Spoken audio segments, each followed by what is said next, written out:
Está começando agora o programa Arquibancada Caipira com Mário Casimiro, Rodrigo Seixas e Diego Pérez. Olá a todos, está começando aqui mais um Arquibancada Caipira, hoje dia 10 de abril, hoje especialmente sem o Mário que está lá no Paraguai, mas vai participar aqui conosco. Vamos começar e o Seixas vai girar com os destaques. Hoje a gente tem um programa especial porque a gente acompanhou a Atibaia no sábado, então a gente trouxe bastante coisa do jogo, a gente entrevistou jogadores, torcida, a gente vai falar bastante desse jogo. A gente vai falar também do resto da rodada na Série A3, né, os outros jogos das quartas de final. A gente vai falar um pouco da A2, que o Guarani foi campeão. O Guarani campeão da A2, subiu junto com o Oeste. A gente fala um pouco da Série A1, Corinthians campeão no Allianz Parque. Daí, como sempre, entra os aniversariantes do dia e a gente fecha com o quadro no baú. Então vamos começar falando do Atibaia, que se classificou em cima do Noroeste na Série A3. E a gente acompanhou o jogo, né, Seixas? A gente estava lá, a gente pôde acompanhar todo mundo de perto e a gente conseguiu entrevista com boa parte dos participantes da história do jogo, né? A gente conversou com o Tavares, jogador do time. A gente falou também com o Cairo, goleiro que foi destaque da partida, e com o técnico do Atibaia, o Betão Alcântara. Além disso, a gente falou também com parte do Guerreiros do Falcão, com a torcida organizada, o Vagnão e o Cauê falou com a gente. E a gente também falou com o pessoal do Noroeste, o Alberto falou com a gente, o Alberto Félix, técnico do Noroeste. E também um torcedor do clube, né, que foi acompanhar a partida lá, a torcida do Noroeste parecia um bom público em Indaiatuba, e o Flávio falou com a gente. Primeiro, para começar o programa, você vai ouvir um pouco o Cauê e o Vagnão, que eles vão contar um pouco sobre a torcida e a história do clube, né, que nesses últimos anos está tendo que jogar em Indaiatuba. Cauê, conta um pouco sobre a fundação da torcida, da Guerreiros do Falcão, e conta um pouco sobre como foi que você começou a assistir jogos do Atibaia, tudo. Bom, então, começando pelo princípio, né, eu comecei a acompanhar o Atibaia num ano que meu time de coração vivia uma fase um tanto quanto conturbada. 2007, né? 2007. A gente perdia todo final de semana. Quando eu comecei a assistir o jogo do Atibaia, o Atibaia ganhava todo final de semana, então meio que dosava. A gente ganhava domingo cedo para perder no domingo à tarde. Aí, na época, eu ainda estava na escola, estava no primeiro ano do ensino médio. E um dia tinha um pessoal da minha sala, eu falei, vamos lá, tal. Tinha um outro menino que também ia. Foi quando o Wagner, hoje presidente da Guerreiros, começou a ir e gostou também. A gente juntou uma ideia, vamos fazer uma torcida. Foi aí que começou a Guerreiros na época como Força Jovem. E conta um pouco sobre essa aventura de jogo fora, de torcer pro Atibaia, que é pra poucos, né, torcer pro Falcão. Talvez seja a coisa mais gostosa de você torcer para um time pequeno, é você ir conhecendo o interior por meio do clube, né? E não deixa de ser uma aventura, né? Um tanto quanto cara muitas vezes, mas muito prazerosa. Em relação ao estágio, Cauê, como que você vê essa questão de jogar em Indaiatuba e qual que é a sensação que dá de você ter que vir ver o Atibaia em Indaiatuba e o Salvador Russani em péssimas condições, não podendo ser usado? Então, é um problema, acho que muito além do que a gente espera de um clube de futebol, a esfera esportiva, né? Entre a parte política, administrativa, mas penso eu, até porque o Atibaia, a cidade de Atibaia é uma cidade que não tem uma cultura forte no futebol. E quando o clube estava começando a criar esse vínculo com o público, tanto é que acho que o último jogo no Salvador Russani foi um Atibaia e Juventus, onde o público foi algo estava subindo muito a quantidade, né? E isso foi um tiro de misericórdia praticamente. Por muito tempo você via sempre 2, 3 pessoas indo para os jogos. Eu mesmo me ausentei por muito tempo porque eu fiquei com uma certa sensação de ficar indignado com isso, né? O que é muito comum, até porque você pega em Indaiatuba, são 200 e tantos quilômetros de volta. Muita gente se isolou, né? É desmotivante, né, você acompanhar um clube nessa situação. Aí hoje a gente consegue vislumbrar, talvez, uma mudança, mas muito pé no chão, porque desde que eu acompanho o Atibaia, é essa história de vai fazer um estádio, vai arrumar um estádio. A gente está aqui com o Vagnão, presidente da Guerreiros do Falcão. Vagnão, conta um pouco sobre o seu início assim, de ir ao estádio, como que você conheceu o Atibaia e como foi essa questão de formar a torcida junto com o Cauê, com vários outros torcedores do Atibaia. Qual que é a sua sensação assim, com o Atibaia? Então, o amor pelo Atibaia começou na escola ainda, né? Eu e o Cauê me convidou para conhecer o Atibaia num jogo, já jogo de acesso em 2007, já jogo decisivo contra o Tapirense. Aí decidi ir, não conheci, nunca tinha ido no estádio de futebol, foi o primeiro jogo, até no estádio grande nunca tinha ido. Aí eu peguei e fui, depois desse jogo fui nele, depois foi contra o Batatais, aí o time perdeu o acesso, aí começou o amor, aí o Cauê formou mais um amigo, pensou em formar uma torcida organizada, que só tinha Falcões, mas era uma torcida de gente mais velha, não tinha molecada, fingimos formar a Força Jovem Alice, né? Aí em 2008 já começamos com uma faixinha, não tinha negócio de cadastro, Salvador Russani, começamos, aí não sabia nada, não conhecia nada, errava muito também, aí foi passando, perdemos 2008, perdemos acesso, 2009 perdemos acesso, aí foi ganhando vínculo à cidade, ganhando vínculo com os jogadores, né, ganhando vínculo com o time, em 2010 já foi campanha como na terceira fase, aí foi subindo, até a Falcões deu uma abaixada, acabou a Falcões, a gente fechou com força total na torcida, já com 20, 30 pessoas. Aí a partir de 2013 e 2012 começamos a bater no acesso, a torcida já deslanchou, né? Jogando no Salvador, a galera já informando, a torcida jovem, aí criamos, já era Guerreiros, né? 2010 já viramos Guerreiros do Falcão, começou esse amor. Aí vai passando um ano, os erros da gente, os erros do clube, o clube dá umas patinadas, a gente também, experiente de torcida organizada baiana também, os erros, é um episódio do Tupã, modo de ver a gente que errou, né? A gente não deveria ter inflamado a torcida pra sair pra brigar, essas coisas, mas foi aprendendo, até chegar hoje que a Guerreiros é, né? Guerreiros hoje é uma torcida, conseguimos cadastrar, conseguimos fazer um bandeirão de 45 metros, temos um bandeirão, temos bateria, aí hoje nós já conseguimos encher um ônibus, já estamos 2 empates do acesso hoje, agora a tendência é crescer, né? A galera já está mais consciente, hoje já é todo maior de idade, o pessoal já tem faculdade, emprego, família, já está mais uma torcida mesmo tradicional do estado de São Paulo já, né? Eu no modo de ver hoje, a Guerreiros desde 2008 agora 2018, são uma torcida já firmada no cenário no estado de São Paulo hoje. Com relação ao estádio Salvador Russani, qual a sua opinião sobre a situação do estádio como está hoje e como que você vê, por exemplo, o Atibaia joga tão longe da cidade, tem que jogar em Indaiatuba, qual que é a sua opinião? Então, minha opinião, eu fico triste por dentro, porque eu queria o jogo no Alvinópolis, queria jogar lá dentro, só que como eu sou como líder da torcida, eu não posso deixar os caras se animar. Você jogando aqui, a esperança do estádio sair, eu tenho que apoiar os caras, eu tenho que incentivar, não, vamos lá em Indaiatuba, vamos subir, o estádio vai sair. Eu vejo meu papel hoje de incentivar os caras a acreditar que o estádio vai sair. Eu não sabia que sempre tem um pé atrás, claro, mas tem que incentivar que o estádio vai sair, conversar com os políticos, conversar com o clube, pedir as informações, tipo, perguntar se todo mundo queria que o jogo fosse em Bragança, correr atrás de saber por que não teve jogo em Bragança. Aí a resposta parece que não deu um negócio com o Marquinhos Chetti, não quis negociar, tudo. Aí ele tem que sempre incentivar, como líder da torcida eu não posso desanimar os caras, porque senão, se eu desanimar os caras falando não vai sair estádio, acaba a torcida. Então tá aí o Vagnão, o Cauê também falou com a gente. Agora a gente vai falar um pouco do estádio do Atibaia, como o Vagnão estava falando no áudio dele aí. O Atibaia está prestes aí, quem sabe, a ter o seu estádio, né, Seixas? O Atibaia tem a esperança de conseguir um estádio, né? Porque aqui, o Salvador Russani, é um problema. O estádio não tem um público, não comporta um público muito grande. Por isso, em 2015, quando o time conseguiu acesso, não pôde disputar a Série A2, acabou voltando para disputar a 3, porque o estádio cabia só 3 mil lugares e a Federação Paulista exige que tenha no mínimo 10 mil.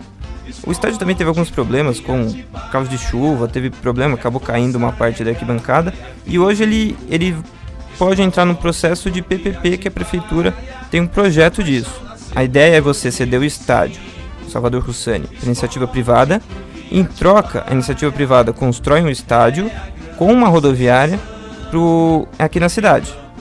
Assim, a proposta da prefeitura é essa, porque a prefeitura diz que não tem dinheiro para investir, e assim ia ser construído um estádio. O estádio ia ter a capacidade mínima para 10 mil lugares, né? Podendo receber qualquer jogos da primeira, segunda e terceira divisão do estadual, né? Além da Bezinha. E também do Campeonato Brasileiro da Série A1, né? A ideia do Campeonato Brasileiro da Primeira Divisão, né? A ideia é um estádio grande, assim, para receber jogos de grande porte. O que é um pouco complicado, talvez, seja o fato da rodoviária estar inserida junto do estádio. A ideia é ela ser no mesmo prédio. Eu não sei o quanto isso pode atrapalhar o jogo ou não, apesar da prefeitura acreditar que é totalmente possível, né? Bom, hoje eu acredito que sim, é possível. Claro, a gente não sabe o resultado, não sabe como vai ser, mas tendo essa primeira impressão, essa ideia da prefeitura, do clube, eu acho bom e acho também importante para o Atibaia se consolidar como clube. Acho que é necessário ter um estádio nesse momento. Pro Atibaia, você tem até uma ideia assim de que se o clube não conseguir o estádio agora, talvez o clube até mude de cidade. Porque assim, se você pensar que o clube jogando fora de casa, ele tem muito mais gasto, muito mais complicação jogando em Indaiatuba, por mais que lá o Atibaia tenha aderido ao estádio e goste de jogar lá, não é a mesma coisa que jogar na cidade. Não faz muito sentido o time chamar Atibaia e não jogar na cidade. Então isso é uma coisa que, se o estádio não vier, é possível que o time até saia da cidade. Eu acho que esse é um fator importante também, porque diz respeito ao torcedor, que em determinado momento é o fator principal de um clube. E você saindo da cidade, você, sei lá, mudando de nome, você tira muito esse lado que é tão importante pro futebol. Então eu não sei. Acho que a ideia de construir um estádio é importante para um todo. Eu apoio completamente, porque se não tiver o estádio, provavelmente, como você falou, o time vai acabar e isso seria triste demais. Porque hoje, querendo ou não, mesmo que o time não jogue na cidade, você ainda tem um time com o nome da cidade, que pensa na cidade como uma sede, né? Se amanhã ou depois o time acabar desistindo, a cidade fica abandonada no futebol, né? No futebol profissional. A gente tava ouvindo agora o Vagnão e o Cauê falar, a gente esteve lá e a gente vê a paixão realmente dos caras, né? Então, se não tiver o time, o que esses caras vão fazer? Eles não vão mudar de cidade pra torcer pra um time com outro nome, outras cores, outra tradição. Então, assim, realmente, repito, vai ser muito triste se isso acontecer. Vale avisar também a todo mundo que vai ter uma audiência pública, né, no dia 18, no Centro de Convenções de Atibaia, sobre essa proposta, né. Tem uma parte que é de certa forma contra, porque não quer perder o Salvador Russani, que acha que o estádio lá no Alvinópolis é um lugar que não poderia sair, né, porque até tem um pessoal do atletismo que gosta e utiliza espaço, né, a turma da APA também usa em Atibaia, e eles, não diria que todos eles são contra, mas uma parte é contra porque não quer perder o lugar que eles praticam atletismo, né? A prefeitura até agora não escolheu um lugar que eles gostem para fazer atletismo, então esse também é uma parte que pode complicar. Tirando a parte da capacidade, como tá o Salvador Russani em questão de estrutura? Olha, dá pra dizer que ele tá de certa forma largado. Eu já fui lá no final do ano passado, assim, ver uns jogos do Amador, que o Amador ainda acontece no estádio. Mas assim, o estádio tá bem largado. A parte que acabou caindo a arquibancada tem uns remendos meio esquisitos, assim, não tá nem um pouco legal. Assim, é só pra você praticar o atletismo mesmo, porque pra assistir não é legal. Tem uma série de problemas, então, assim, a prefeitura, desde que o Atibaia parou de jogar lá, e parou de acontecer copinha lá também, porque aqui Atibaia era uma das sedes da copinha, né, da Copa São Paulo de futebol. Desde que parou de ser sede, o estádio acabou ficando largado. Bom, então tá aí, mais um ponto para se ter um estádio novo, e também se cria mais uma pauta, sei lá, para se ter um espaço só para o atletismo, só para outros eventos esportivos, o que seria muito bom também para a cidade. Então acho que no final das contas beneficia todo mundo. Agora a gente vai falar mais do jogo. Primeiro você vai ouvir o Tavares, o Cairo e o Betão Alcântara. Eles vão falar um pouco do jogo e de como o Atibaia construiu a vitória de 1-0 na segunda página da competição, né, das quartas de final, e classificou para a semifinal. Tô aqui com o Tavares, essa classificação do Atibaia. É importante, né, pelo trabalho que a gente fez durante esse tempo aí. Desde o ano passado a gente trabalhou no esporte e hoje, pelo menos, a gente coroou e estamos na semifinal do campeonato aí. Segundo jogo, diferente do primeiro, alguma dificuldade a mais? Não, acho que não, foi tudo a mesma coisa, a gente imprimiu nosso ritmo e hoje a gente achou o gol no primeiro tempo e depois a gente ficou contra da partida. Tô aqui com o Caio. goleiro do Atibaia. Caio fez algumas defesas importantes hoje para a classificação. O que falar desse jogo, dessa classificação do Atibaia? Foi um jogo importante, né? A gente sabia a dificuldade que ia ser o jogo, né? Nós fizemos que nessa Série A3 não tem time bobo e o Noroeste é um dos melhores elencos também que tem nessa 3, né? Com o nosso, o Mariano, os times classificados estão demonstrando isso. E é isso aí, é coisa bonita. A gente sai lá de Atibaia, nos prestigiar. Isso é importante. Agora é focar na próxima partida, que nós demos um passo importante. Agora tem mais 2 jogos pra gente tentar ganhar, não sabe quem que vai pegar, se 2 resultados iguais favorecem a gente. A gente vai agora só pensar no nosso adversário, trabalhar pra tentar dar sequência no campeonato. No primeiro jogo você fez defesas importantes e hoje você fez no mínimo 3 defesas que garantiram essa classificação. Como é que você tá? Qual que é a sua preparação? Como vai ser a semifinal? Eu fico feliz, né? Tem que dar o verde também para todos os nossos elenco, né? Desde lá na frente, nossos companheiros que vêm entrando, vêm dando conta do recado também. Nós temos 2 goleiros também, Dervano, que trabalha os 3 goleiros da mesma qualidade, né? Graças a Deus eu pude ajudar a nossa equipe hoje. Agora, como eu te falei, descansar, trabalhar bem a semana para dar sequência. O jogo foi muito apertado, você imaginou que pudesse ter pênalti? Estava preparado para isso?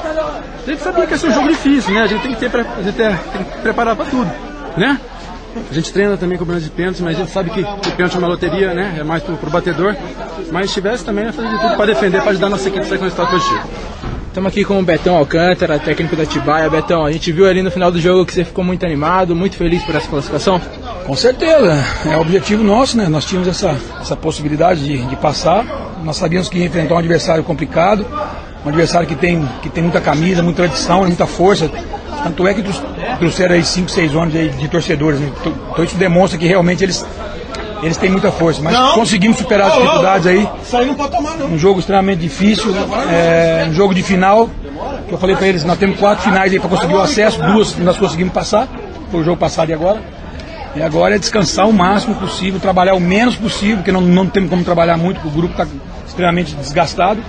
Então é descansar o máximo possível aí durante a semana para, independente do adversário que a gente enfrentar no próximo final de semana, fazer o resultado bom para fechar a classificação para a Série A2 no segundo jogo.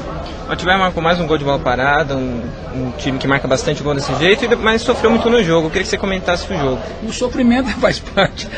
O Noroeste precisava ele precisava da vitória. O Noroeste, o empate não servia.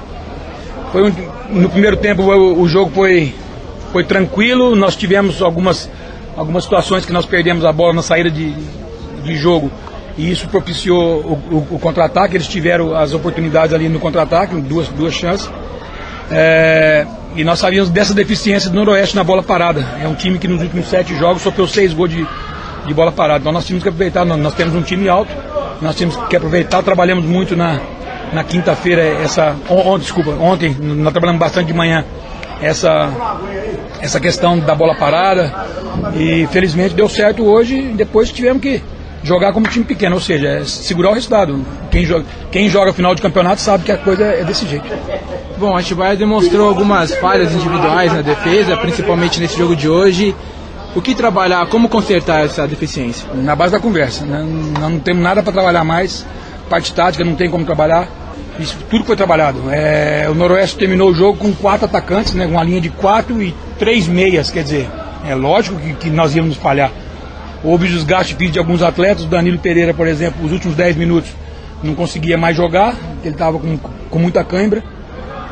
Então aí sobrecarregou nessa marcação aqui atrás.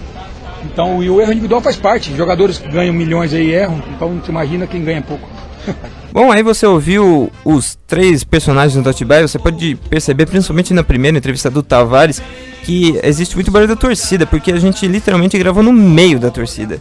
Lá não tem zona mista, é tudo meio que misturado, né? Arquibancada, o gramado, tem uma cerca entre a arquibancada e o gramado, e o portão dá direto pro vestiário. Então nesse meio do caminho tem acesso da torcida, né? Então você ouve porque a gente estava no meio da torcida, por isso que você ouve ele. E o que foi até legal, né? Porque pra quem tá ouvindo talvez o barulho incomode, mas pra gente que estava lá, aquele calor, aquela comemoração direta com os jogadores e torcedores, eu achei muito legal. E Pra entrevista não é boa, mas pro ambiente, pro momento ali foi muito bom.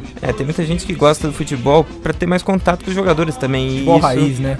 E assim, dessa forma, você acaba tendo um contato maior, porque dos principais clubes, você tem a zona mista, um pouco separada da torcida, tem as coletivas, então a torcida acaba não vendo muitos jogadores, né? No caso aqui do Atibaia, a torcida vê de perto, tem contato presente com os jogadores, e isso também é muito bom. Muito bom, e a torcida gosta muito, né? Faz parte. Isso aí, o último que falou com a gente foi o Betão. Eu cheguei a perguntar em um momento sobre as questões defensivas, né, do Atibaia, o que dava pra consertar, e ele falou que não dá, é questão de conversa, porque não tem tempo. É um pouco o estilo dele, né? No final do jogo, aquela vibração dele, olhando pra torcida, lembrando puxando, Lisca. Assim. Lembra um pouco esse estilo, né? Um estilo mais de chamar o grupo, de criar um ambiente legal pro time que dentro de campo é um time muito simples, né? É um time que se fecha, busca contra-ataque e a bola parada, né? É um time que assim se fez no campeonato e assim conseguiu a classificação contra o Noroeste. O gol é do Júnior no primeiro tempo ainda, um gol de cabeça numa falha da marcação do Noroeste, que o Betão falou que, você ouviu, ele procurou buscar, né, a falha da defesa do Noroeste em bolas paradas, e depois você vai ouvir também o Alberto falando sobre a bola parada e como ele pensa o time nessa situação. Vamos falar um pouco sobre o jogo também. Foi o primeiro jogo que eu vi assim bem de perto, que eu acompanhei, tive presente. Eu achei muito limitado, questão de futebol ofensivamente, defensivamente. Achei que faltou um pouco mais de jogo, de qualidade técnica. Não sei se você teve a mesma opinião. Olha, se você analisar bem os dois jogos, o Noroeste teve muito mais perto de fazer gol no jogo, né? Porque atacou mais, buscou mais jogadas do que o Atibaia. Assim, olhando friamente, foi isso. O primeiro tempo o Noroeste foi bem melhor até o gol da Atibaia. Aí o Noroeste deu uma caída, também... Acho que desanimou um pouco. Desanima um pouco, né? A torcida, você viu que deu uma caída, tinha muita torcida no Noroeste, quase 300 pessoas, 5 ônibus. O público total foi de 400 e poucas pessoas no estádio, e boa maioria parte do Noroeste. Então, assim, o time jogou bem a partida, mas perdeu muitas chances. O Cairo foi muito bem, o goleiro do Atibaia. Eu acho que nos primeiros 15, 20 minutos ele fez pelo menos umas 3 defesas difíceis. No segundo tempo também ele fez várias, ele acabou ajudando muito. E o Tavares, no segundo tempo, teve a chance de um contra-ataque que ele acabou perdendo um gol imperdível. Inacreditável, eu diria inacreditável. Ele tava muito perto do gol, na cara a cara, e podia ter estufado, podia ter escolhido o canto, podia ter cavado, mas não, ele errou o gol, perdeu. Sorte dele do Atibaia que não fez falta. Teve mérito também do goleiro do Noroeste, mas muito mais demérito do atacante do Atibaia. Agora você ouve a entrevista do Alberto, ele explica algumas situações do jogo, da equipe dele e do Atibaia. Depois, fechando esse jogo, você ouve um pouco um torcedor que acompanhou o time lá, e ele conta um pouco sobre a paixão dele pelo clube, o Flávio, e como ele gosta da equipe a qual ele torce. Pra começar aqui, eu queria que você falasse já sobre o jogo, né, do final de semana. O seu time acabou sendo eliminado, perdeu o jogo da volta de 1-0, mas na ida vocês ficaram no 0-0. Eu queria saber se você acha que o jogo da partida da ida, até por jogar em casa, com a torcida, o 0-0 acabou sendo muito determinante pro resultado final da classificação. Eu não avalio dessa forma, porque normalmente o confronto, né, de 2 jogos, o mata-mata, né, que se define em 2 jogos, dificilmente você consegue definir a classificação na primeira partida, né? Porque teria que ser uma vantagem muito grande para você ficar tranquilo no jogo seguinte e já, né, poder jogar com o resultado, né, no caso. Eu acho que devido ao equilíbrio que já era previsto, né, nos 2 jogos, o resultado de empate no primeiro jogo ele não interferiu no resultado final, né, da classificação do Atibaia. Porque nós, no primeiro jogo, jogando em casa, tivemos um volume de jogo melhor do que o Atibaia, porém não nos arriscamos ao máximo, né? Porque sabíamos que tinha um segundo jogo ainda. Então nós forçamos, criamos as melhores oportunidades assim, de gol, mas não conseguimos tirar uma vantagem, no caso, né, chegar à vitória no jogo. Eu acho que o importante foi o time ter forçado, né, ter tentado a vitória, mas sem se expor, né, porque o time do Atibaia ele joga muito, né, em função de explorar o erro, né, da equipe, alguma algum espaço que se deixe. Então nós tivemos esse equilíbrio, né? Então exatamente a palavra talvez seja essa, ter uma equipe equilibrada para poder buscar o gol, mas sem se expor. Então foi isso que fizemos. Não atingimos a vitória, mas fomos para o segundo jogo sabendo que o time tinha condição de jogar bem e vencer fora de casa também, né? Porque nosso sistema de jogo ele permite isso. A gente joga igual tanto dentro de casa como fora, como aconteceu no jogo da volta, né? Criamos as melhores oportunidades, foram várias, né? Que tivemos ali para poder fazer o primeiro gol, que eu acho que se fizesse aí sim, né, as coisas estariam melhores pra gente, porque o Atibaia acho que fugiria um pouco da melhor característica que eles têm, né? Que é um time forte defensivamente, mas que sabe jogar em contra-ataque, explorando o erro do adversário, né? Isso infelizmente não aconteceu. As chances foram criadas, mas não estávamos num dia feliz, né, para converter em gols, e o goleiro sim, né, estava numa tarde inspirada e conseguiu fazer uma grande partida. Na volta o time acabou arriscando um pouco mais, mas de contra-ataque mesmo só teve uma chance, que foi aquela no segundo tempo em que o Tavares acabou desperdiçando. O time teve a impressão de que dava para classificar?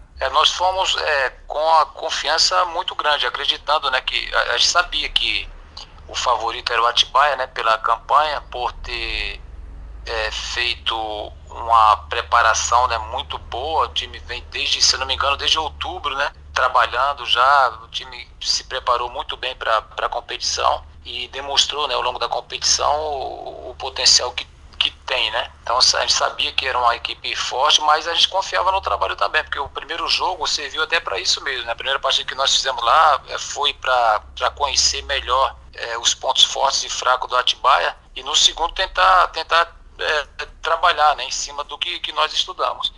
E foi o que aconteceu. A gente trabalhou, vimos aí o caminho, né, que tínhamos que percorrer para poder chegar aos gols. Foi feito isso. Então foram várias chances, né, como nós falamos, né, o time criou muita oportunidade, e de contra-ataque mesmo, igual você falou, né, teve uma só no final do jogo, na parte final do jogo, já no segundo tempo, que o Tavares teve a oportunidade de fazer o gol, enquanto que nosso time, né, teve muita chance desperdiçada. Então, eu acho que o time fez o trabalho que tinha que ser feito, mas o futebol, ele prega essas coisas. Nem sempre aquele que atua melhor vence, né? Então, foi o que aconteceu. Na equipe, pelo que eu pude ver no jogo, o esquema é mais ou menos semelhante ao do Bragantino na hora de fazer a marcação quando o time está saindo jogando. Bota bastante jogadores na frente para tentar roubar a bola no ataque. O time fez isso, mas ainda mostrou alguma dificuldade para fazer isso. Você acha que se você tivesse há mais tempo no clube, o time ia conseguir assimilar melhor a sua ideia? Eu acredito que sim. Porque o sistema que a gente tem implantado, né, nos times que a gente tem dirigido, que eu tenho dirigido, é realmente semelhante, né? Todos os clubes. A gente procura exercer um sistema de, quando está sem a bola, né, marcar no sistema de 4-2-4, né? E com a posse da bola a gente joga no 4-2-3-1. Quando tem um atacante de área, como foi no segundo jogo, nesse segundo jogo contra o Atibaia. Então o time ele se torna mais efetivo, né, quando a gente tem mais tempo para treinar. Agora, nesse trabalho do Noroeste, tivemos aí a possibilidade, né, de colocar isso, mas com o campeonato em andamento. O tempo para treinamento foram muito pouco, porque os jogos sempre de quarta e domingo, né, eram jogos diretos em sequência, você treinava muito pouco. Então foi mais difícil você adquirir um melhor entrosamento e um melhor entendimento dos jogadores para executar essa função, principalmente na frente, nessa primeira linha de quadra. E tivemos ainda também o fato de ter contratado, né, alguns jogadores para a reta final, tivemos que utilizá-los, e eles tiveram um pouco de dificuldade, né, para poder, que é normal, né, para poder assimilar, né, aquilo que a gente pede para ele. Mas de qualquer forma, mesmo em pouco tempo, com pouco tempo de trabalho, né, de treinamento, eu acho que o desempenho deles ainda foi muito bom, foi muito satisfatório. Nós tivemos aí, desde quando eu cheguei lá, né, até o final da primeira fase, foi o time que mais gols fez no campeonato. fizemos cerca de 20, eu não tenho o número exato agora, mas 22 ou mais gols, né, em 10 jogos, dá quase que 2 gols por partida. Então, ofensivamente foi muito bom o desempenho deles, eu não tenho do que me queixar não. Mas nesse mata-mata, infelizmente, nós pecamos aí um pouquinho nas finalizações. Depois do jogo, o técnico do Atibaia, o Betão Alcântara, ele afirmou que ele apostou bastante na bola parada no jogo, porque ele disse que a sua equipe tinha um pouco de fragilidade nessa jogada e a equipe dele tem jogadores muito altos. Você via uma fragilidade na sua equipe nesse sentido? Se preocupou nesse ponto? O sistema de bola parada a gente sabe que decide a maioria das partidas. E é realmente um ponto forte do Atibaia por ter jogadores de estatura muito alto. Os números, né, não demonstram isso não, porque assim, nós tivemos aí ao longo desses jogos, né, que eu mencionei para você, foram 12 ou 13 jogos, 13 jogos acredito que eu tenha feito lá, e sofremos aí praticamente aí 5 ou 6 gols de bolas paradas. Mas é uma coisa assim que nos preocupava realmente, né, que a gente tem que treinar, porque isso aí pode definir a partida, como foi no caso desse jogo aí, tomamos um gol por desatenção, acredito. Tava bem treinado e a gente estava atento para poder neutralizar esse ponto forte do Atibaia, mas no gol que originou a vitória do Atibaia, aconteceu um fato novo ali, né, porque a marcação que nós fizemos aí foi numa falta lateral, que não foi tão lateral, ela estava quase que frontal, então tivemos que colocar 2 jogadores na barreira e o Atibaia posicionou um jogador na lateral da barreira para fazer uma possível jogada pelo lado, então tivemos que tirar um jogador da linha, que a gente marca em zona, né, normalmente com 7 jogadores marcando, e tivemos que deslocar um jogador para poder marcar essa falta que estava quase que frontal, né, que podia acontecer alguma jogada pelo lado. Ficamos com um jogador a menos, talvez isso aí tenha desconcentrado um pouco a nossa equipe, né, que permitiu aí que a bola, quando foi lançada, que não foi uma bola rápida, a gente se atrapalhasse um pouquinho ali e não atacasse a bola, né, que ali a gente marca por zona, então normalmente o jogador tenta pegar a bola no ponto mais alto e tentar cortar. Aí acho que gerou dúvida para os jogadores, né, acho que a ausência de um jogador ali na linha defensiva de marcação nos desconcentrou e permitiu que o Júnior, né, subisse livre ali para finalizar a jogada. O time do Noroeste agora eliminado, durante o resto do ano só tem a Copa Paulista. Eu queria que você projetasse o resto da temporada aí no Noroeste. Eu tenho um contrato apenas pro campeonato, né, para essa Série A3, praticamente aí com essa eliminação, né, se encerra aí agora, né, o compromisso, né, que eu tenho de trabalho com o Noroeste, mas já está no calendário lá que a equipe vai disputar a Copa Paulista. No momento agora vai ter um descanso, né, uma folga aí geral para está sendo feita aí uma avaliação de todo o trabalho e comece já o planejamento, né, da diretoria, da equipe, né, projetando aí já, né, o próximo campeonato da Copa Paulista, que só começa em agosto. Provavelmente não tenho a data exata, mas acho que é agosto, então tem tempo ainda para poder se planejar. Até lá vamos aguardar aí o que vai acontecer durante esse período. Qual é o seu nome? Flávio. Ô Flávio, como começou a sua paixão pelo Noroeste? Conta mais sobre essa torcida aí, sua história aí com a torcida. Então, cara, tem história aí, se eu vou ficar aqui, nós vamos perder até o ônibus, mas é desde criança mesmo. 8 anos de idade, meu pai, eu lembro até o jogo, era Palmeiras e Palmital e Noroeste. Eu era molequinho de tudo, entendeu? Daí começou a paixão, e outra também, não tenho time dos 4 grandes, pra mim eu sou Noroeste, não tem outro time, entendeu? Noroeste pode estar na 4ª divisão, 3ª, e essa paixão é sem limites, né, que nem o nome da cidade. Eu gosto pra caramba, chega até a arrepiar, pô, você tá ruim, mas... Pô, e como que você vê essa situação agora do Noroeste sendo eliminado da Série A3? E o Noroeste, ele merece mais do que a Série A3, né? O mínimo é estar numa 2. Então, eu acho que ele merecia até, engano seu, eu acho que merecia até a 1. Porque eu acho assim, é um time centenário. Infelizmente, o diretoria antepassado, antes, prejudicou muito o Noroeste, porque o Noroeste é um time centenário, você já ouviu falar, ele é A1, brasileiro, pô, entendeu? Mas a gente vai buscar. Começou agora o ano passado e esse ano, então uma diretoria de cabeça nova, entendeu? Não é aqueles, tipo assim, aqueles caras antiquados, entendeu? Mas vamos lá, pô. Fica até esse cartão muito triste aí de ser eliminado, mas tá bom, mas a gente vai dar a volta por cima. Nós começamos a se reguer agora. E é um clube centenário. E com certeza, e assim, falando de nostalgia, qual que foi o melhor Noroeste que você viu jogar, assim, na sua opinião? Eu acho que foi, pertinho de vocês. Campeonato Brasileiro da Série B. A gente perdeu depois pro Guarani. Tava 1-1 e o Noroeste precisava.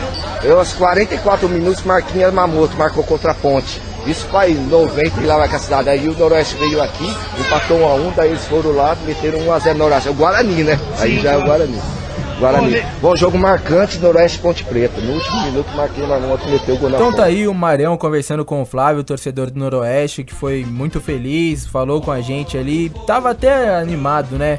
Assim, fica triste pelo resultado, mas ele tava alegre, contente e principalmente em dar entrevista pra gente, o que foi muito legal. Vamos então trazer os resultados, né, dessas quartas de final. No primeiro jogo, Portuguesa Santista e São Carlos. No primeiro jogo foi 2-2, São Carlos e Portuguesa Santista. No segundo, a Portuguesa venceu por 2-1. A Portuguesa conseguiu a classificação, né? Era esperado, o time ficou em primeiro. E agora vai enfrentar o Barretos, né?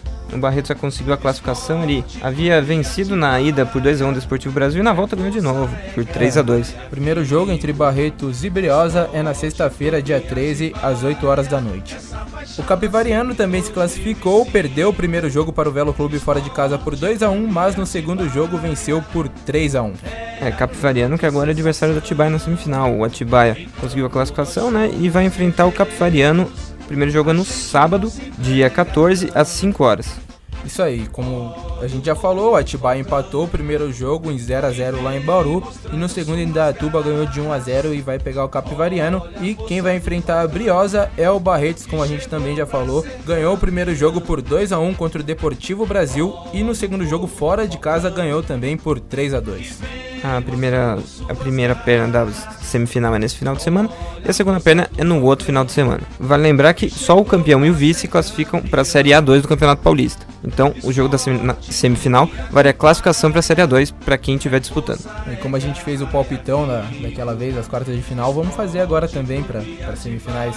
Hoje sem o Mário, né? Mas... Olha, para final e para classificação, eu acredito na Portuguesa Santista e no Atibaia. Eu também acho que o Atibaia leva... Até pelo futebol do Capivariano, talvez, porque...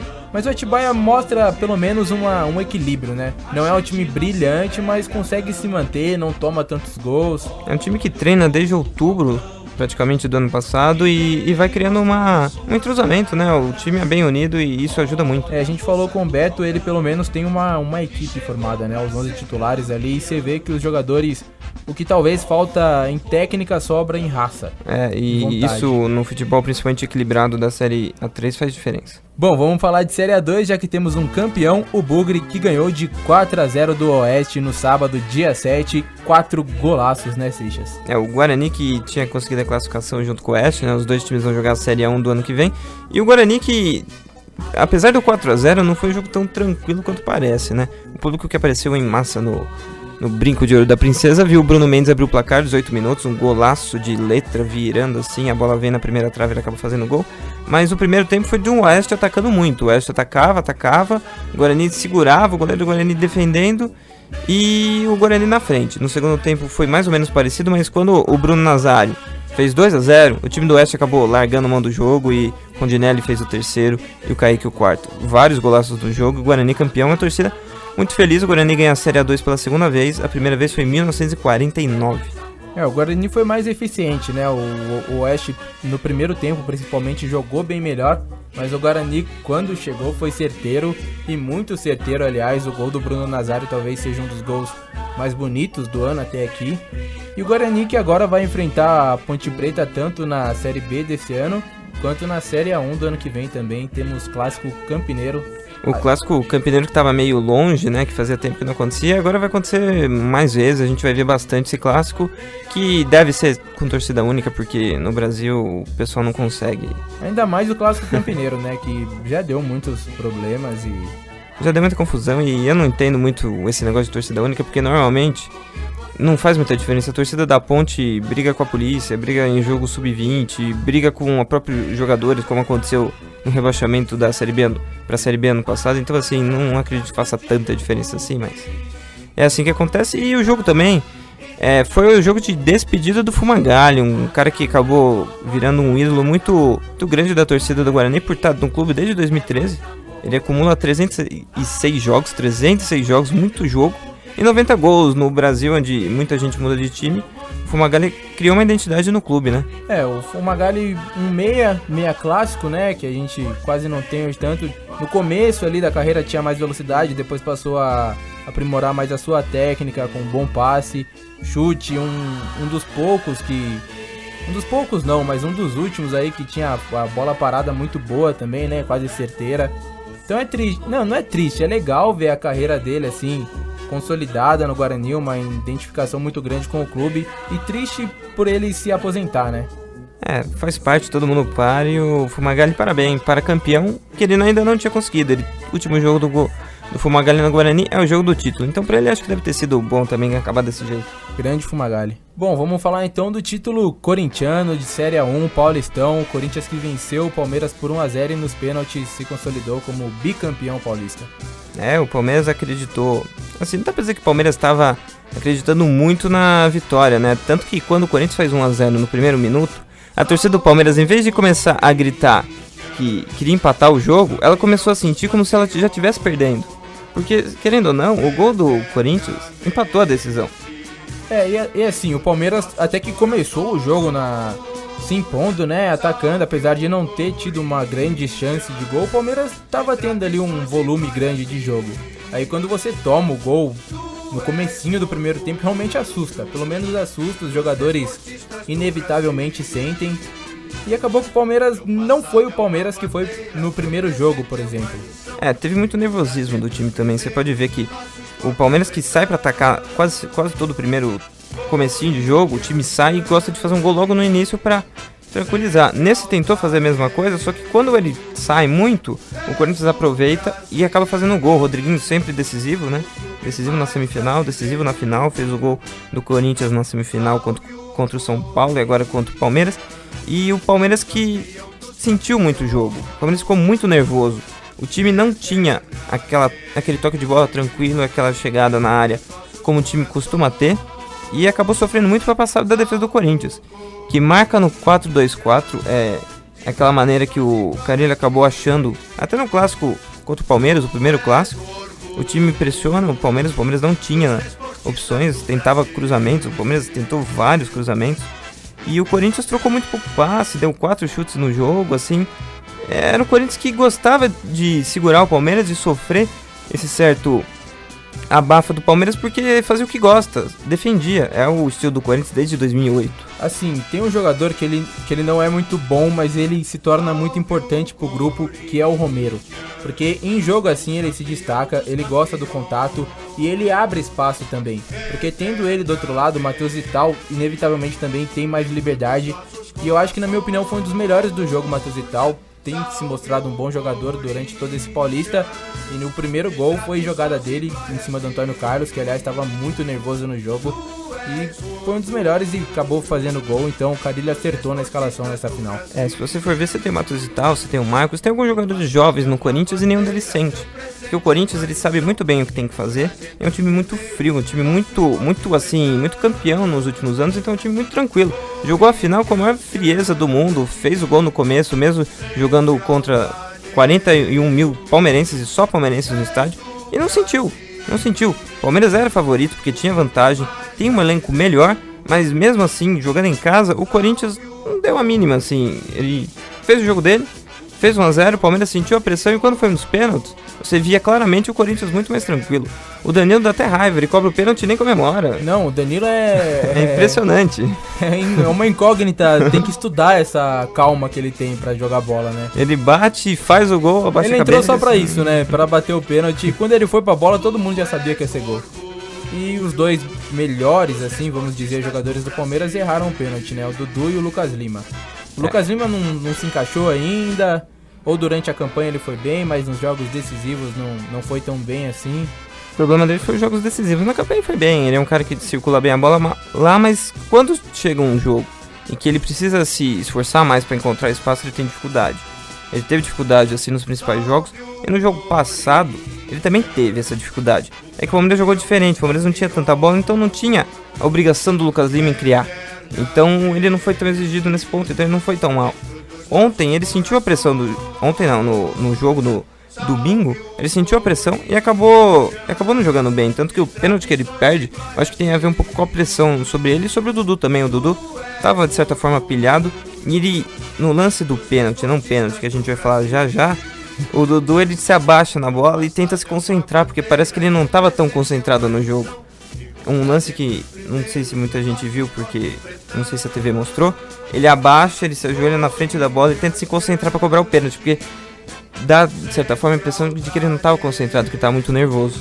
Tanto é que depois do pênalti ele deitou no chão e chorou muito. Voltando a falar assim, meio que de comparação, o craque do Paulistão foi o Jailson.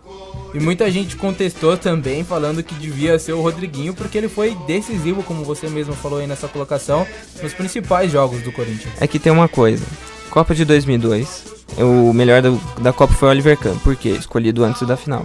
Campeonato Paulista 2018, o melhor do campeonato Jailson, não que ele tenha feito besteira na final, mas ele foi escolhido antes. Então, por isso que você tem 8 jogadores do Palmeiras na seleção, 8, mais o técnico. Muita gente achou que o Palmeiras ia ser campeão, então foi lá, montou o time base absurda do Palmeiras, 8 jogadores. Tem o Gabriel, o Gabigol do Santos, o Rodriguinho e o Balbuena, os únicos não palmeirenses na seleção. Então assim, você acreditava muito no Palmeiras, que fez um bom campeonato. Não dá pra também desmerecer o time que foi vice, como até o presidente fez, né? Nem querendo pegar a medalha de segundo lugar e agora querendo boicotar a Federação Paulista. Eu acho que ele exagerou muito. Eu acho que ele quis, de certa forma, fazer uma medida meio que política. Queria mostrar que, de alguma maneira, ele faz alguma coisa, porque ele é muito criticado pela apatia que ele tem. Assim, ele foi muito inteligente nesse ponto, não concordo, mas assim, ele tirou dele. Ele jogou pra torcida, né? Dando aquelas declarações após o jogo. Ele falou, não vou falar que o juiz acertou, porque vai ficar ruim pra mim, vão me xingar de novo, então vou jogar pra torcida, vou fazer o que eu tenho que fazer aqui, vou falar mal da federação. Ele mandou a torcida esquecer o Campeonato Paulista, mas acredito que eles não vão esquecer os 4 milhões de renda, né? Não, e assim e também, essas coisas assim, não faz sentido. Se ele manda jogar o Paulistinha, como ele falou no lixo, manda jogar toda a campanha bonita que o Palmeiras fez. Sim. Até os jogos decisivos. Por que poupou o jogador na terça-feira na Libertadores? E até a semifinal, sabe? Ele tava dando valor, né, pro campeonato. Assim, não dá pra esquecer. Eu acho que essa final é uma derrota muito forte, muito marcante no Palmeiras, né? Os torcedores palmeirenses doeu muito a derrota. Tanto que teve confusão depois, a torcida acabou tendo problema no metrô, na Federação Paulista lá. Que é comum, o time que acaba tendo decepção desse jeito acaba fazendo esse tipo de coisa. O ano passado a Ponte Preta fez a mesma coisa em Campinas, quando perdeu de 3-0 pro Corinthians, então é uma coisa que acontece bastante. Agora vamos tentar falar um pouco do árbitro, né? Porque a arbitragem foi a pauta desse jogo e a briga do jogo passado. A gente parece que não gosta muito de falar de futebol, mas também, às vezes, também os caras não ajudam, né? Assim, no final das contas acertou, mas o jeito que se desenrolou ali, né? Do momento em que ele deu o pênalti até a hora que ele apontou para escanteio, foi muito feio. Foi vergonhoso, realmente, como o Gagliotti falou, não nas palavras que ele usou, mas realmente foi vergonhoso. A gente não consegue ter 100% de certeza que teve auxílio externo, mas assim, é quase que tudo indica, porque 8 minutos para você o quarto decidir... árbitro, se ele tivesse convicção, ele teria avisado na hora, né? Ele demorou para avisar, e quando avisou, ele também deixou pro juiz. Ele falou, pegou a bola e depois tocou o jogador, mas a decisão é sua. E aquela coisa, eu acho que ele ouviu isso, ele ficou assim, vamos ver se alguém confirma pra mim se é isso aí mesmo, e eu vou ficar enrolando aqui e ver, porque são 8 minutos, assim, por mais que o quarto árbitro tenha visto, em 1 minuto ele fala com o árbitro e ele resolve. Eu não sei, toda aquela demora e os jogadores todos ali perto do árbitro, xingando, falando que queria isso, queria aquilo. E ele parecia que tava com uma cara ali meio que esperando realmente alguma confirmação, né? Meio que de espantado, assustado, indeciso. Alguém me salva aqui, que eu não sei o que tá acontecendo. O que aconteceu? Então, foi essa a impressão. Por isso que dá-se a entender que teve interferência externa. A gente não pode cravar nada, não pode falar nada até que algo seja provado. O Palmeiras, o Gagliotti, disse ter provas que vai apresentar essa prova, mas até agora nada. Não sei se vai acontecer, acredito que não, sei lá, mais uma coisa pra falar, porque amanhã o Palmeiras joga Libertadores, ganha ou perde do Boca, já muda um pouco o foco, os jogadores, nenhum deles falou sobre o jogo, então assim, hoje, a ideia dele é empurrar pelo tapete. A gente tá gravando no dia 10 de abril e hoje a gente teve o jogo entre Barcelona e Roma, a Roma acabou ganhando. No segundo gol da Roma, de pênalti, aconteceu praticamente a mesma coisa. O juiz não viu o pênalti no Dzeko e o árbitro da linha de fundo, no mesmo segundo, muito rápido, falou pra ele, sim, foi pênalti. Ele foi lá e deu, não teve confusão nenhuma. No outro jogo do mesmo dia, o Manchester City marcou um gol. O gol deveria ter sido validado, mas a comunicação entre bandeirinha e juiz foi super rápido. O juiz acabou anulando o gol que ele tinha dado, mas assim, ele errou, mas a comunicação foi super rápida. Então, isso que chama atenção. Houve uma sincronia nesses jogos que a gente tá falando, houve uma sincronia da arbitragem. E no jogo do clássico, um jogo final de campeonato, que é pra se ter uma sincronia, que é pra se ter a melhor arbitragem possível no momento, não se teve. Então é realmente lamentável. Muitos árbitros dizem que em final você só marca pênalti se você tiver total certeza. Total certeza, senão você não marca. E não tem mais aquela também, marcou, tá marcado, né? Porque... Não. Em 1982, o Arnaldo apita a final da Copa e ele apita um pênalti. Ele fica torcendo pro jogador da Itália perder o pênalti, porque ele tem medo de a final acabar 1-0 e o pênalti dele decidir o título. Sorte dele, a Itália perde o pênalti e depois ganha o jogo. Talvez no final das contas, que ele tenha acertado, tenha sido o melhor que pudesse acontecer, porque vai que o Palmeiras faz um gol e sai um título de um erro do árbitro também. É uma questão pra se pensar, né? No final das contas acertou, mas o jeito que foi feito tem que se questionar, tem que se ver se houve interferência ou não. E vale falar uma coisa, que o VR, que muita gente falou, o árbitro de vídeo, não servia pra esse lance. Porque o lance é de pênalti, então pênalti é interpretativo. Então o VR não entra nesse lance. Porque assim, na minha opinião, eu assistindo o jogo, na hora deu pra ver que não foi pênalti. Mas que nem o quarto árbitro argumentou. Pegou a bola e também pegou o jogador. Então, no ponto de vista dele, é um lance completamente interpretativo. E em lance interpretativo, o árbitro de vídeo não faz tanta diferença. Então, não sei. Pra mim não foi pênalti. No final das contas, ainda bem que deu certo. Mas o que aconteceu ali no jogo foi vergonhoso. Mas também dá pra dizer que o Palmeiras não acabou sendo prejudicado, se você pensar nesse jeito. Mas também não foi por isso que ele acabou não ganhando o título. O Corinthians usou a estratégia dele, que ele tem há muito tempo, e essa estratégia do Corinthians tem se mostrado muito, muito boa há algum tempo já. Então nessa estratégia o Corinthians acabou sendo campeão, não na arbitragem também, como tem gente falando. Eu acho que também não dá pra definir que o juiz acabou fazendo isso daí, por isso o Palmeiras não ganhou. Acho que também não é por causa disso. Isso é mais discurso de torcedor. E o Carille? Carille, 5 campeonatos, 3 títulos, né? O cara... 2 paulistas e um brasileiro, e pra mim é o melhor treinador atualmente do país, talvez. E se você pensar, o cara só se ferra ainda, né? Perde jogador toda hora. Ele tinha um jogo que era um dos destaques do time, perdeu o cara, monta outro time, aí se vira. E ele consegue. Ele conquistou um campeonato sem centroavante, e o centroavante que era o principal jogador do time na temporada passada. Então... realmente não completamente, porque os jogadores também têm seu mérito, mas muito mérito do treinador. Ele consegue. Então é isso, encerrando o Paulistão aí, né? Corinthians campeão, a gente fez mais ou menos um resumo, deu a nossa opinião. E agora vamos pro quadro Aniversários com Mário Casimiro. Quadro Aniversários.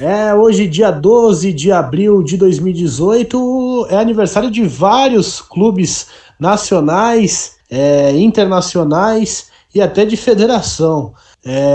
Hoje é aniversário do América de Pernambuco, fundado em 1914. É aniversário também do Bolívar, um dos principais times da Bolívia, fundado em 25. É aniversário do Campinense, da Paraíba, da Federação Catarinense, que foi fundada em 1924. Da Ferroviária de Araraquara, um dos principais times do nosso interior paulista. Também é aniversário da Ferroviária de Pinda, do Hannover 96 da Alemanha, do Marília, do Monlevade de Minas e também do Rio Verdense de Goiás. Momento do baú. E agora, fechando o programa, a gente vai falar do quadro no baú. A gente acabou de falar de uma vitória do Corinthians sobre o Palmeiras na final do Paulista, agora a gente vai falar o contrário. Uma vitória do Palmeiras sobre o Corinthians no Paulista. Em 1974, o Corinthians na fila, né, esperando sair da fila, que já durava 20 anos, e o Corinthians ia jogar contra o Palmeiras. O time do Palmeiras era o time do Emerson Leão, Jair Gonçalves, Luiz Pereira, Alfredo e Zeca. Dudu e Ademir da Guia, Edu Leivinha, Ronaldo e Ney. O time do técnico Oswaldo Brandão. O Corinthians ia com Butice no gol, Zé Maria na direita, Brito e Ademir na zaga e Vladimir pela esquerda. O meio com Tião e Rivelino, mais à frente Vaguinho, Lance, Zé Roberto, depois Ivan, Adãozinho, depois Pita, o time do técnico Silvio Pirillo. Esse título do Palmeiras não era tão esperado, tanto que tem até uma famosa frase do Ademir da Guia, que ele fala parabéns pro Rivelino antes do jogo, porque ele acreditou que depois do jogo, o Corinthians campeão, ele não ia encontrar o Rivelino para poder parabenizar o time do Corinthians, né, e o Rivelino pelo título. O jogo recebeu um público de 120 mil torcedores no Morumbi, boa parte, quase maioria de corintianos, e naquela época o Palmeiras tinha um time muito forte e foi muito frio nessa final e eliminou o Corinthians. Assim, tem traços semelhantes com a final de agora. Ronaldo acabou fazendo gol e acabou garantindo o título alviverde. Era um time de jogadores frios, né? Tecnicamente muito bom. Luiz Pereira, Ademir da Guia, Leivinha. E o técnico Oswaldo Brandão tinha essa consistência no time, né? O time dele sempre foi muito equilibrado. Não jogava talvez muito bonito, mas sempre jogou muito aguerrido, né? O engraçado é que o Oswaldo Brandão, ele sai do Palmeiras para ser campeão com o Corinthians, acabando a fila em 77. O Oswaldo é o técnico do Corinthians no final da fila. E esse título aí marcou uma geração de palmeirenses e corintianos pela decepção na derrota, né? Que foi mais ou menos parecido com o que aconteceu agora. Tem traços semelhantes. A gente trouxe esse jogo para os palmeirenses também não ficar tão frustrado aí, né? Dá uma ajudada aí, porque... nosso público ficar contente aí também, pra gente não falar só da derrota do Palmeiras. O Palmeiras já ganhou do Corinthians nessa situação e o Corinthians agora com 29 campeonatos, o Palmeiras tem 22. Naquela época o Palmeiras era um time que ganhava mais campeonatos estaduais, né? Como agora o Palmeiras tem amargado campeonatos estaduais, ganhou em 2008, mas muito pouco em relação ao Corinthians nesse século e nesses últimos 20 anos. Eu não sei exatamente os números, mas tem também uma divergência nesse clássico nos números de jogos, né, e de vitórias de cada time. Tem, porque o Palmeiras coloca na pontuação, na contagem, jogos do torneio início. E o Corinthians não coloca, então tem essa divergência, o Palmeiras teria 4 vitórias a mais no torneio início. A verdade é que é um clássico muito legal, talvez um dos maiores do país. E vai ser sempre legal quando tem jogo, independente de briga ou se acontecer polêmica. As polêmicas às vezes são até legais, né? Como aconteceu naquela com o Edilson e com o Paulo Nunes. Mas enfim, a gente gosta do clássico e que aconteça muito mais vezes e que tenha polêmica, que tenha gols, tenha bom futebol. E a gente sempre quer ver Palmeiras e Corinthians disputando ali algum jogo importante. Você vai ouvir a narração do Osmar Santos sobre esse jogo e assim a gente encerra o programa, o nosso 9º programa. A gente vai chegando ao fim, você pode ouvir a gente no Correio de Atibaia com a Arquibancada Caipira, no YouTube, que é bem provável onde você está ouvindo, e dessa vez a gente vai fazer uma coisa diferente, a gente vai colocar o programa, uma descrição embaixo para você poder baixar o programa e poder ouvir quando você quiser. Então você pode baixar o programa e ter uma possibilidade maior, né, para você não precisar ouvir no YouTube ou algum outro lugar, sem precisar de internet, uma nova possibilidade. Agradecer ao Mauro, que está sempre ajudando a gente aqui, e ao Diego, que hoje está comigo aqui, hoje a gente gravando sem o Mário. Ouça a gente mais vezes, né, compartilhe com seus amigos que também curtem o futebol alternativo, que gostem de futebol, que gostem de ver outra opinião, uma coisa mais histórica, e é isso. A gente fica por aqui então, né? Abraço, até o próximo programa. Empurra o lance na ponta para Jair. Recebeu Jair, prepara Dario, seu centro, vai chover lá dentro, levanta a bola fechada para a boca do gol. Subiu bonito, vai Leivinha de cabeça, tentou, tocou pro gol.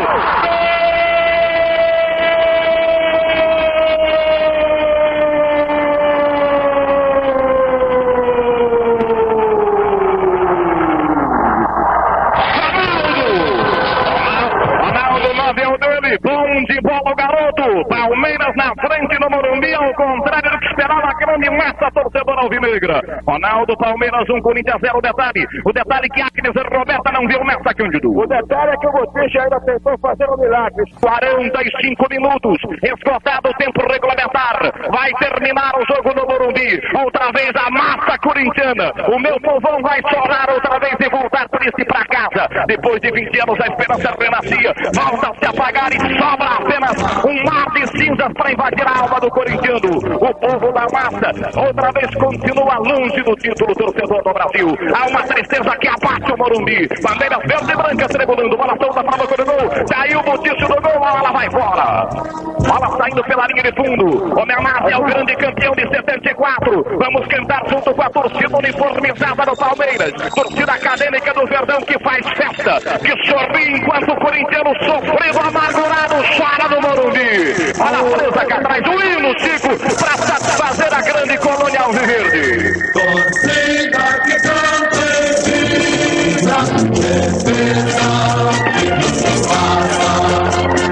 Estão tremulando as bandeiras alviverdes do Parque Antártica. O verde e branco se espalhando no sorriso alegre da gente palmeirense. Palmeiras outra vez pertinho do título. Vai terminar o jogo no Morumbi. Ronaldo 9 é o dele. Bonito gol para o ataque do foro do Palmeiras. Palmeiras à frente. Festa do lado alviverde. Tristezas outra vez e lágrimas do lado corintiano. O Corinthians vai perdendo a grande chance de sagrar-se outra vez campeão. Sobra só cinzas no meio de um povão. Povão que esperava um time arrojado e dedicado e não viu nada disso. Povão que queria raça e fibra e gols e não viu nada disso. Povão que vinha pra curtir um grande jogo. Trouxe bandeiras à sua vida, seu sorriso, a sua alma e não viu nada disso. Povão volta outra vez chorando pra sua casa. O Corinthians vai perdendo o título. Palmeiras se engrandece com mais uma conquista. Festa no Morumbi para a gente alviverde. Tristezas e lágrimas para o corintiano infeliz. Levanta os braços do filho para apontar. Fim de jogo no Morumbi. Há um calar frio no torcedor corintiano. Esse time precisa de orientação, precisa de gente nova administrando, precisa de uma nova coletividade que dê estrutura, que dê base, que forme uma nova equipe para representar a massa, o povo do meu Brasil que chora disso outra vez. Torcida alviverde, faz a festa e faz a alegria. Corinthians precisa de novo rumo, de nova direção, é festa alviverde. O Palmeiras ganha o título. Olha ali, Ronaldo chorando, o homem que deu o título ao Palmeiras, ele que é o único tricampeão brasileiro. Ronaldo, Fafão, o grande herói desse jogo. Realmente eu estou satisfeito porque motiva mais, porque hoje faço 3 anos de casado e ver minha esposa e minha família contigo. Estou muito satisfeito por tudo. 3 anos de casado, o presente vai ser muito bom. Pita vai saindo por aqui, bastante chateado, mas é o único que para conversar com a imprensa. Muito chorando, pai. Você vê, pô, lutando faca, pô, nas equipes, inclusive, eu achei bem superior a equipe deles. Corremos, perdemos gols, infelizmente a gente toma gol que não pode tomar. Esse Pita sai chorando de campo, Cândido. Vem com a faixa de campeão. Você ouviu o podcast Arquibancada Caipira.